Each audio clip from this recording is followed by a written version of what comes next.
Hello, I'm Severin Suzuki speaking for ECHO, the Environmental Children's Organization.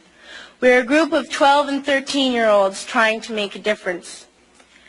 Vanessa Seti, Morgan Geisler, Michelle Quigg, and me. We've raised all the money to come here ourselves, to come 5,000 miles to tell you adults you must change your ways. Coming up here today, I have no hidden agenda. I am fighting for my future. Losing my future is not like losing an election or a few points on the stock market. I am here to speak for all generations to come. I am here to speak on behalf of the starving children around the world whose cries go unheard. I am here to speak for the countless animals dying across this planet because they have nowhere left to go.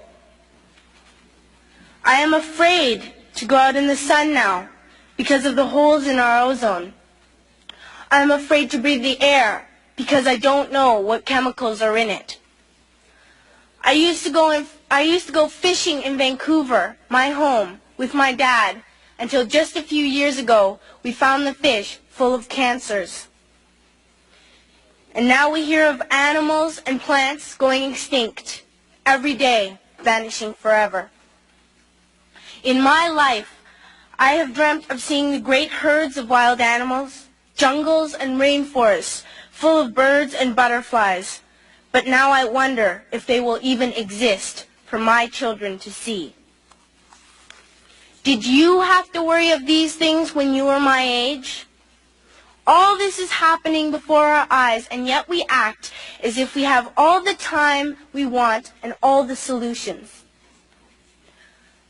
I'm only a child, and I don't have all the solutions. But I want you to realize, neither do you. You don't know how to fix the holes in our ozone layer. You don't know how to bring the salmon back up in a dead stream. You don't know how to bring back an animal now extinct. And you can't bring back the forest that once grew where there is now a desert. If you don't know how to fix it, please stop breaking it. Here, you may be delegates of your government, business people, organizers, reporters, or politicians, but really, your mothers and fathers, sisters and brothers, aunts and uncles, and all of you are someone's child. I'm only a child, yet I know we are all part of a family. 5 billion strong. In fact, 30 million species strong. And borders and governments will never change that. I'm only a child, yet I know we are all in this together and should act as one single world towards one single goal. In my anger, I am not blind, and in my fear, I am not afraid of telling the world how I feel. In my country, we make so much waste. We buy and throw away, buy and throw away, buy and throw away, and yet northern countries will not share with the needy. Even when we have more than enough, we are afraid to share. We are afraid to let go of some of our wealth. In Canada, we live the privileged life, with plenty of food, water, and shelter. We have watches, bicycles, computers, and television sets. The list could go on for 2 days.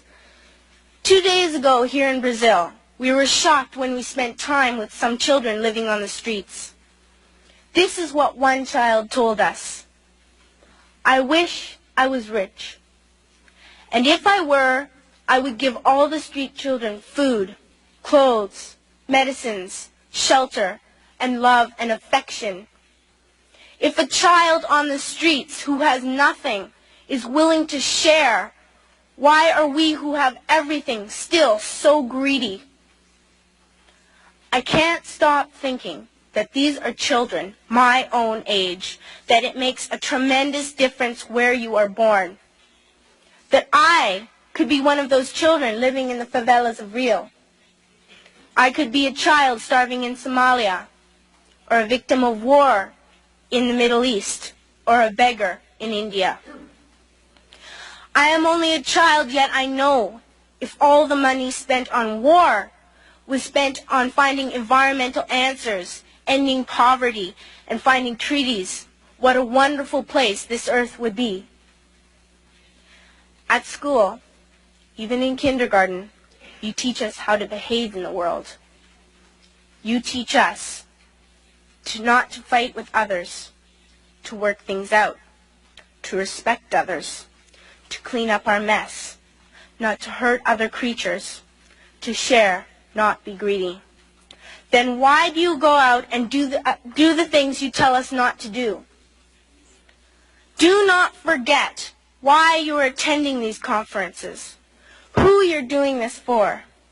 We are your own children. You are deciding what kind of a world we are growing up in. Parents should be able to comfort their children by saying, everything's going to be all right. It's not the end of the world, and we're doing the best we can. But I don't think you can say that to us anymore.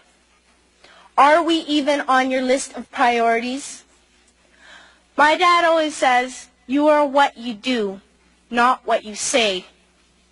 Well, what you do makes me cry at night. You grown-ups say you love us, but I challenge you, please, make your actions reflect your words. Thank you.